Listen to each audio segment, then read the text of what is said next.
In this video, you are going to see how to import and use the preset files in Adobe Premiere Pro. So without wasting any time, let's get into that. Alright, this is how the interface is going to look like.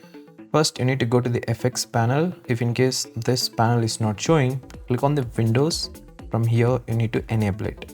Now hover the mouse, don't press anything, just right click there and you will see this window. From here, choose the import presets so that the file explorer will be opened on your respective system.